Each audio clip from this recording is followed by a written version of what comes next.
Let me be clear. I love the Netflix Marvel shows. I think they are well written, well acted, and well filmed dramas that show the dark and adult side of Marvel. But like for the Foxman movies and the Sony Spider-Man stuff, I did not want it in the MCU. I've always said so, and I will die on that hill, probably alone. You can talk about Disney Plus or a lack of focus all you want, but the biggest problem with the MCU post Far From Home for me is the creative choice to do the multiverse stuff and pull everyone and their mother inside of the MCU. In my book, Feige effed up here, and there's no going back. The MCU will never be again what it used to be.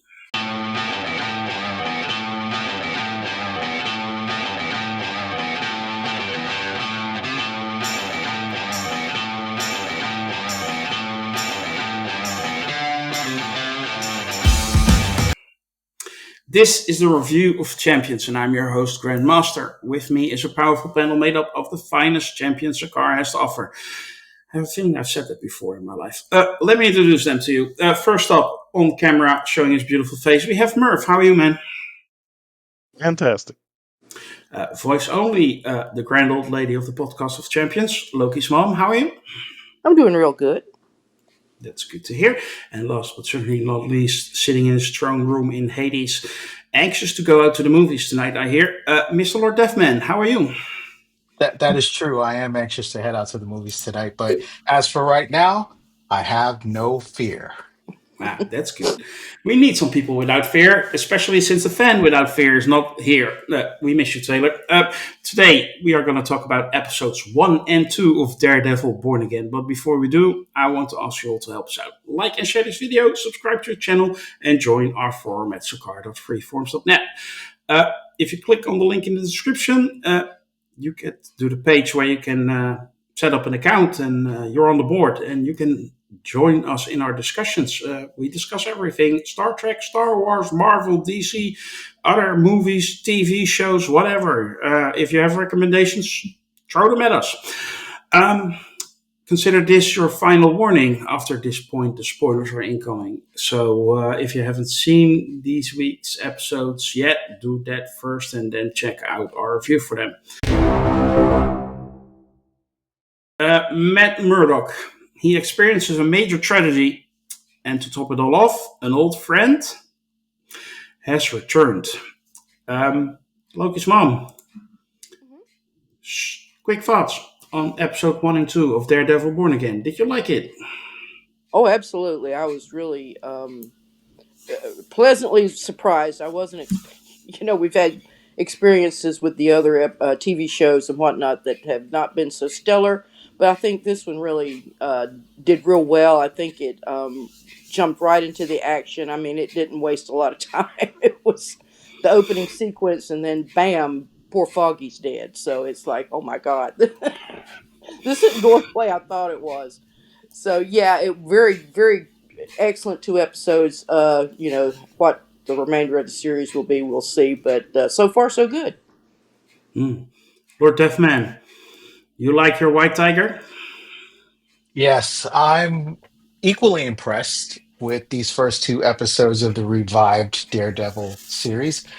It's just great to see that so many fans out there have the same appreciation for this character that I spent a lot of my childhood and early adult years reading. So it's just great to have that kind of energy on this rather than some of the energy we have in other franchises right now that Marvel is involved in. I think everyone loves Daredevil, which would not be inaccurate to say. But yes, I think these were 2 very skillfully executed episodes, which do a very good job of honoring what came before with the Netflix series and establishing going into a new direction in this Disney Plus series. They've managed to keep the tone, they've managed to keep the great performances, bring back the great cast, but they've shaken up the status quo in such a way that your heart is kind of sinking and you're worried for Matt and company all over again. So yeah, I also love the fact that they introduced White Tiger, which I think is a deep cut. If if you're a reader of the comic books, you know the character. But hopefully, they're able to do enough with the character to make more fans of them. But whenever you're bringing that mystical martial arts side into the world of Daredevil, I think it's always a great mix. Mhm. Merv, did you enjoy these first two episodes? I did. I I agree with Lord Deathman. I thought they recaptured the same vibe and feel of the Netflix Daredevil series.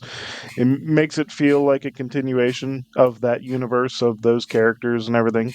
Um, and I thought they just did a really good job of reigniting that flame. Very different. I'm glad they didn't go the She-Hulk Daredevil way and capture that vibe. And it's a very different vibe. The Netflix Daredevil series and this Daredevil Born Again compared to the larger MCU as a whole. So I was very pleased to see that at least so far, 2 episodes in, that they managed to continue in with that same aesthetic. Hmm. Yeah, I agree.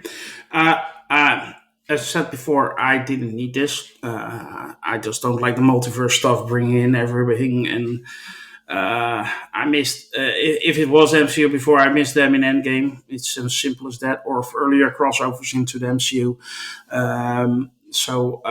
Yeah. Uh, I wish it was a little bit. It never happened, but now that we get it, I judge it for what it is, and it was awesome. The action scenes were shot great. I mean, the first sequence on the stairs reminded me of the old Netflix shows like nothing else has before. It was great, well directed, well shot, and yeah, the drama was there. Yeah, what's not to like? And yeah, the second episode brought the same, and that ending of the second episode. I was watching it with my wife.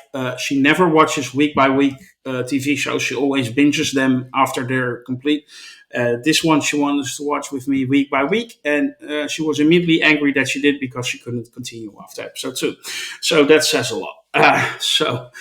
Lord Deathman, besides all the great stuff, did you have any critique on the first two episodes, or was it just all awesome? I had some minor critiques of the episode, and they're very much nitpicks.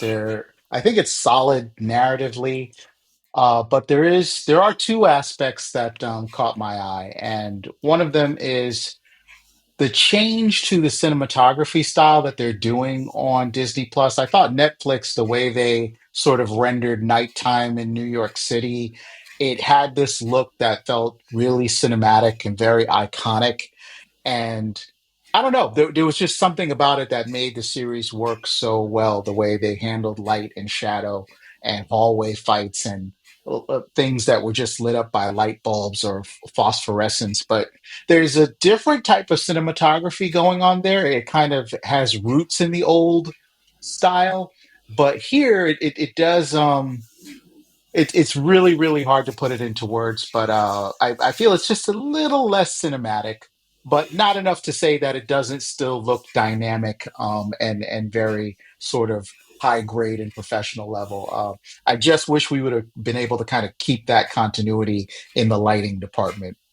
And then the other thing that caught my eye is that in the best possible way, right? It's always a little tedious to have this dynamic where Matt doesn't want to be Daredevil, right? And it's like, oh, we're gonna do this again. We know you're gonna put on that suit, man. But I say that it's a flaw, but at the same time, it's kind of like a strength. And I know that doesn't make any sense, but it's like the frustration and the tantalization of like, when is he going to get back into red and start, leaping over those rooftops, full bore?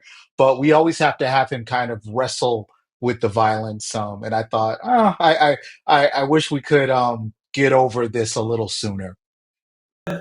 What's to like about these two episodes, The Mr. Lord like. Deathman? Yeah. Yes. What not to like is an even better question. But well, one, I know this is going to sound. Everybody has had the same kinds of answers unanimously online about what they think is great, and I think it really comes down to the uh, the Matt and sort of Wilson dynamic, getting those two back together at the opposite sides of a table, and reestablishing that rivalry. But I like the way that they've kind of opened up this world a little bit to kind of bring in White Tiger and kind of start talking about vigilantes in New York in the Marvel universe.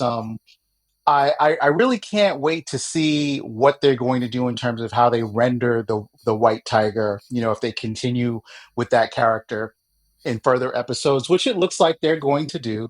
Unfortunately, the actor who plays White Tiger in these first two episodes passed away, I think, during production of the series. So I'm not sure if the mantle's going to get passed on or you know what's going to happen down the line. But traditionally in the comic books, the White Tiger is someone who wears an amulet that kind of bestows enhanced abilities, reflexes, strength, speed. Same in the same neighborhood of Daredevil and Iron Fist. And the origins of the amulet that he wears are from Kunlun, which is the same place that Iron Fist kind of hails from. So I just like that connectivity. It's just great to be back in that side of New York. As always, I think, you know, to talk about D'Onofrio, to talk about all of the great supporting casts on the show is kind of being self-serving at this point. It's great to have them all back, and I think that they didn't make the necessarily the right move in terms of killing Foggy so early off. It was a bit of a shock and a bit jarring, but you know, I wouldn't call it fridging the character so that Matt kind of gets his motivation. I think this is by moving a year forward after the incident, you kind of establish that he's probably made peace with it, and the reasons that he's going back into action are completely different. But it's a nod to something that happened in the comic books where Foggy kind of faked his own death for a little while. That happens a lot in comic books, but in this case, it was a cool twist when he came back. But it looks like in the series he's permanently gone. I like seeing Karen back.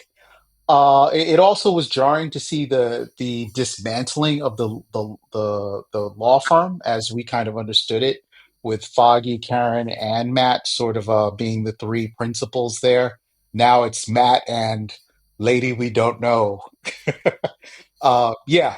So I kind of like getting back into his romantic life. We know Matt is Murdoch is a ladies' man, so that is what it is. There's going to be a new love interest with each new series.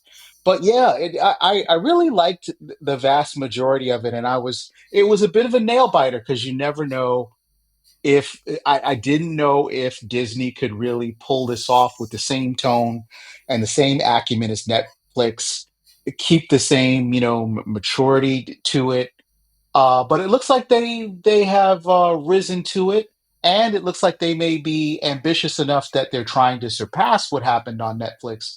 But we'll surely see how that unfolds in future episodes. Yeah, absolutely. Merv, besides the criticisms Lord Deathman mentioned, I missed a little bit of the, how to say, the philosophical tone that the especially season one had of the Daredevil Netflix show. I missed that a little bit in these first two episodes. May come yet later in the show, but am I onto something here? Or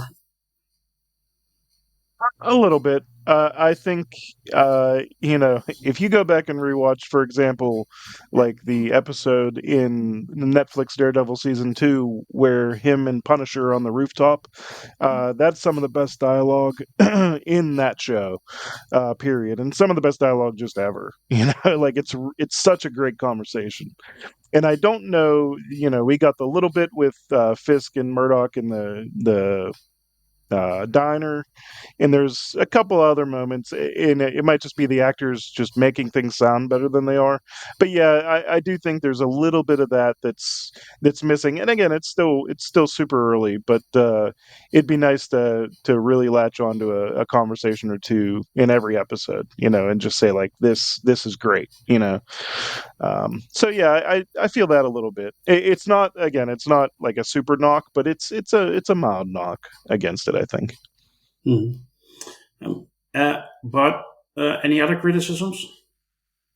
Yeah. So, just again, very minor. Overall, I really enjoyed both these episodes, but there are. This feels like a broken record, but if they're going to use CGI and everything, I'm going to point it out whenever it looks bad. There's some spotty CGI, especially in the beginning whenever Daredevil is fighting on the roof. I love the hallway action sequence, but there's a few moments in that stand out like a sore thumb as far as like humans don't move that way. you know, it reminded me a lot of a scene in Blade 2, which came out 20 years ago. And the fact that I'm comparing a CGI moment from a 20-year-old movie to this show, it's not a good look. Now, I understand there's complications and all that stuff, but again, it's very minor thing, but it's there. So if they're going to use it for all these little scenes, I'm going to point it out every time it looks dumb. Uh, so the only other thing was the pacing is good and fast, but I also sometimes wish, even in these first two episodes, that it took an extra breath just to let some things breathe a little bit. Um, in particular, like, Fisk is getting elected, and he gets elected by the midway through the first episode, it felt like, or second half of the first episode. That happens really fast, and I get that, like, we want him in that position of power, but even just like one episode of, like, campaigning and that sort of thing, I feel like that could have done wonders for him actually getting elected. It just felt like almost in the episode, out of nowhere, it was like, oh, Fisk has enough votes to run for election. He's trailing both the other people, but hey, it's cool that he ran. Oh, now he's won, and that all happened in, like, 35 minutes of an episode. It just felt very, very rapid. And in a lot of other scenes, I think the pace works to its benefit, but I do think some of these story beats, like, if we just take a second and let us marinate in them a little bit more, I feel like they might land harder and feel more impactful. Mhm. Um, but that's probably about it as far as, like, criticisms. I'm with Lord Deathman a bit on the kind of the legacy characters, and kind of bridging the gap between the two. I hope we see more Karen at some point in this series, in this season. I hope that's not it for her. Like, oh, she's in San Francisco now. There you go. That's your tie to the old Netflix series, along with R.I.P. Foggy and Imprisoned Bullseye, and of course the two leads are there. But I really hope they didn't just come back for this one scene in the very beginning, and then we never hear from any of that again. Especially Karen, because I like Karen a lot as a character. So she doesn't need to be in every episode, but I do not want to lose her in the shuffle that is this Born Again series. You know that it's not really 2025 to ask for more Karens. More Karen. Yeah, I just really like Deborah Ann Wolf. I think she's great, and I like the character Karen. So, I do too. um, Was yeah, too. but I do think they did a pretty good job of bridging that gap, though. I was worried that they were just going to bring these characters back and kill them, and they kind of did that a little bit, but they managed to make it fit within the narrative of the story. And I know that struggle of, like, the struggle with Daredevil of him hanging it up, but it being the reason, like, he had that bad day that the Punisher was warning him about a couple seasons ago, that and he crossed a line that he made for himself within that whole vigilante, structure. I like how that all ties together. So I think they made it work, despite my concerns coming in that that's what they were going to do. Um, there's nothing you can say about the characters of Fisk and Murdoch. They're two reflections of similar kind of the same struggle almost. Like they find themselves in unfamiliar roles where they're kind of holding themselves back and not being their quote unquote true selves in these first two episodes, at least not to a full degree. But I love seeing the cracks, whenever, Daredevil finally not put his costume back on, but he gets into a scuffle and he beats those two cops up who are crooked. And then Fisk, there's these little signs. Obviously, he's doing the whole blackmail thing, but he's like, he's playing this upstanding mayoral elect or whatever you want to call it. And then they zoom in on his knuckles, which are really bloody. And you're like, well, who's he been hitting? You know what I mean? They didn't show us, I don't think, but he's clearly been taking out his pent up rage against somebody.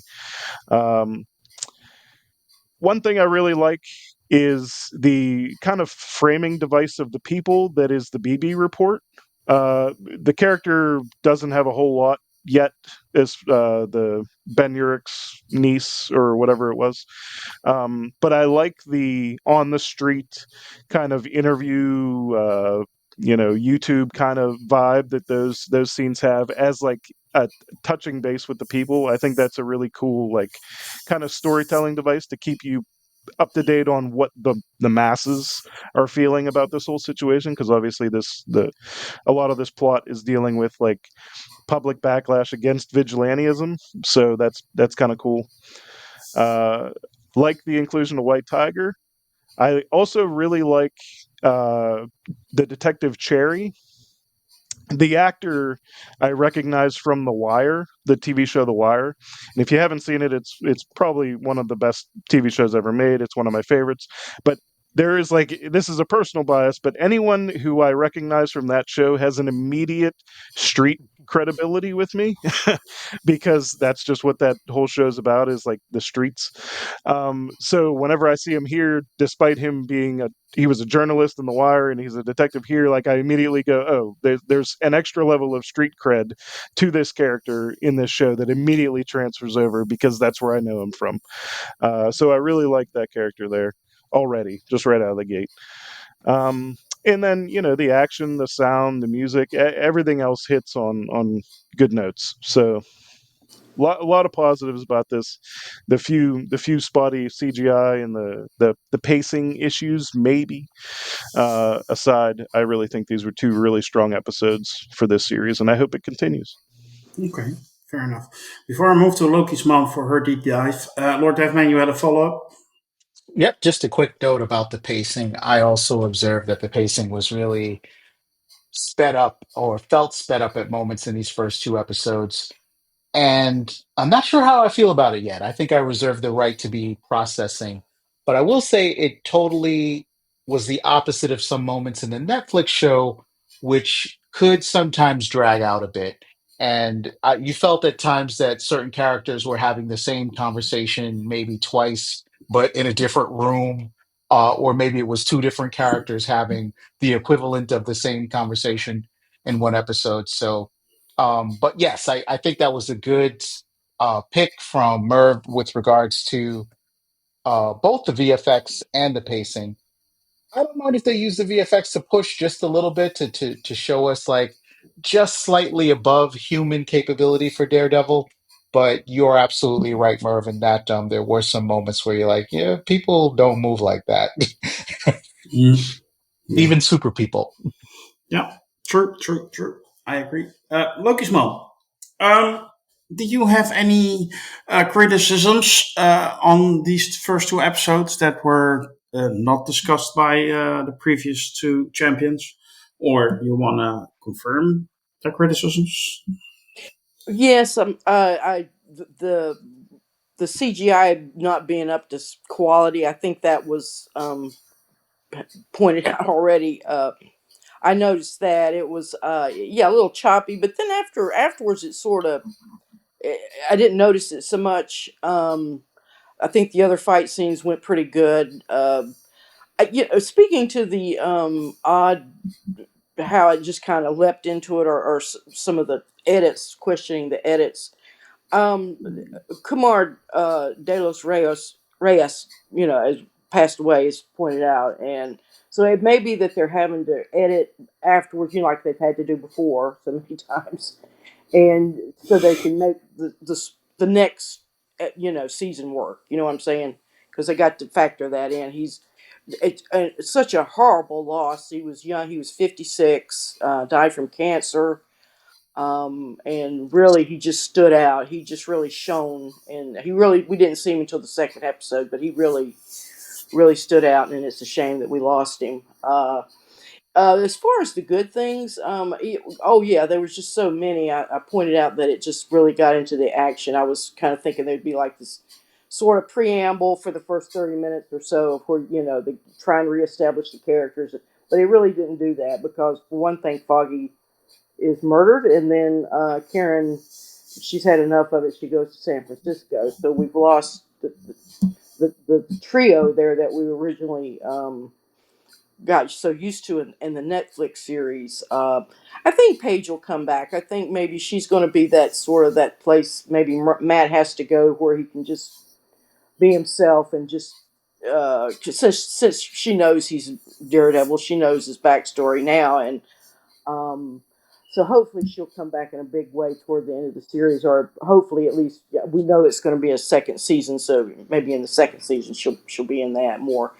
Um, yeah, I thought the acting, I thought they really assembled a great cast. I mean, all the of course, Vincent D'Onofrio came back as the one and only. Nobody can at this point can play. Kingpin again is he set the standard for it. Um, I loved the character Cherry, the retired police department. He's just a really great character. He adds a lot to that. He's sort of a maybe a father figure or something for Matt down the road, somebody he can lean into. Matt's going to go through a lot of stuff. I mean, he's lost his partnership. He's lost his best friend, and now he really doesn't. He can't be Daredevil anymore. He's given that up because he's just he knows he can't do it. And I think one of the things that I like about the series best is and I'm always complaining about this because they don't bring the what's going on with the people down at the street level, how they're dealing with this whole new world that's opened up to them with superheroes and with aliens and all these things that they just don't. Maybe they don't really even understand what's going on. They're confused. They're just trying to get on with their lives, and yet everything's being turned upside down, right? And every time you turn around, it's something else. So yeah, I like that they're getting back to the people and what's going on. The BB reports that I think that was a really good feature. Where talk people and they're getting just street level people's opinions of what's going on. So I think that was added to it. One thing I did want to point out, and I mentioned it in my on Sarkar .forum.net, I pointed it out was, and it stunned me because when I looked at it, I said, "Wait a minute, what am I looking at here?" And it was this opening sequence where they get into the fight, and then they actually, at this point, he and I'm not sure what that character, who's the bad guy character, what's his name? Bullseye, Bullseye. Yeah. Okay, was or that Dexter, Bullseye? Because I didn't Poindexter. see his bull. I didn't see it on his forehead. But okay, that was Bullseye. And so they and Bullseye gets into the stairwell, and then the fight goes up the stairwell, and then it winds up on the roof, and then at that point Matt drops his. Was done, and they're spent. They're just oh my God, blood everywhere, and he just takes the helmet off and drops it when he realizes Foggy has been murdered, and that scene is actually it's an homage to Martin Scorsese, who has been a big complainer about uh, these types of TV shows and movies. Taxi Driver, where it's at the end of that movie where Travis Bickle, Robert De Niro's character, goes into for the where the Jodie Foster character, Iris, I believe that's her name, is her pimp quarters, whatever you call her whoring quarters, whatever you want to call it. And it's this bloody scene, and anybody who wants, it's readily available on YouTube. Anybody wants to review that clip, and up the, of course, it goes up the staircase, and then when it winds up again, another bloody mess, and then at the end, we see Travis sitting on the couch, and the blood a red droplets of blood come down from his finger, and I think um, that was alluded to when Matt drops his helmet. So yeah, that was it's paced the same. It's really well done. It wasn't like I love how at the end they're just exhausted. Ugh, they're just barely able to hit each other. It's just they've done so much damage to each other, and so I thought that was really stood out. I thought it was well done, and other than that, I think it's just like I say, we're not. I don't think we're going to see as many fight scenes. It seems like it's always you had the 3-part fight scene, and I don't think we're going to be maybe getting that. We're getting a little bit more. There's talk, and they're trying to come to terms with everything that's happening to them and figure out what's going on. And I think Fisk. I think it's kind of obvious. Maybe it's over obvious, and it's not going to be the case. But Fisk is he's going to get rid of the vigilantes, and I can understand why the people on the ground are have their animosity toward them because they don't know who's the good guy and who's the bad guy when they're dressed up in those costumes. You know, they don't know if they're doing anything legal or not. And of course, Matt at the very end of the second episode, he realizes he's right back into it. He's been pulled back in, as it were, uh, by the violence and everything, and the his own violence and his own superhero uh, auditory, whatever it is. He has that great that's his great superhero talent. Yeah, I think someone said it's not going to be quite as philosophical. I think maybe it's we're done with philosophy at this point. What's philosophy going to has told us has helped us? You know, after 3,000 years, why aren't we better than this? You know, so I think it's going to be a lot more gut level type intuition, feelings, and whatnot. It's you know how do we rebuild morality? How does Matt rebuild his morality because that was so important to his religion, his faith is so important to him, and yet he keeps going against it time and time again. So yeah, I think maybe this show's a little bit deeper than what some folks here are giving it credit for. Okay, well, you may convince me yet. You make a good point here. So I always enjoy listening to Loki's mom. Um, well, uh, let's move on to a rating for the first two episodes of Daredevil Born Again.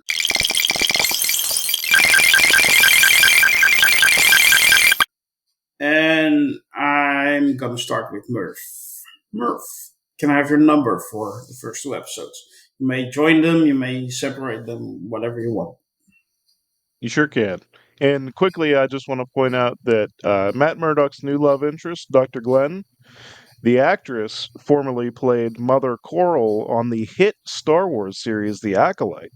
So, I mean, this show has that going for it. Um, I'm gonna give these an 8.5 out of 10. I think they were very solid bridges and starts of something new for, particularly the characters of Matt and Wilson Fisk, who we are very familiar with at this point. So, looking forward to seeing where the season goes. Loki's mom, can I have your number? I'm going to give both episodes an 8. Okay, high numbers. I like it. Lord F-Man? I too will give both episodes an 8. I thought they were very solid and they have a lot of potential for a series that could be, fingers crossed, a classic. Hmm? I joined the choir. I also give both episodes an 8. I really enjoyed them. The critiques mentioned by the champions, I all agree with, but overall, I thought it was a good continuation of the Netflix series. Kudos to Disney. I hope they keep it up, and we'll see if it gets even better in the near future. Maybe even next week already. That will conclude this week's review of Champions for episode 1 and 2 of Daredevil Born Again. We hope you have enjoyed our discussion today. If you did, you can help us out. Like and share this review and subscribe to our channel. And if you really want more of us, join our ranks at sagar.freeforms.net. We would love it if you do that. Next week, we will be discussing the next episode of Daredevil Born Again, of course. And we will continue our journey through the Infinity Saga with episode 2 about the Incredible Hulk, hosted by the great Lord Deathman. For now, I would like to thank you all, also on behalf of the other champions, and wish you to use the senses you got. Bye!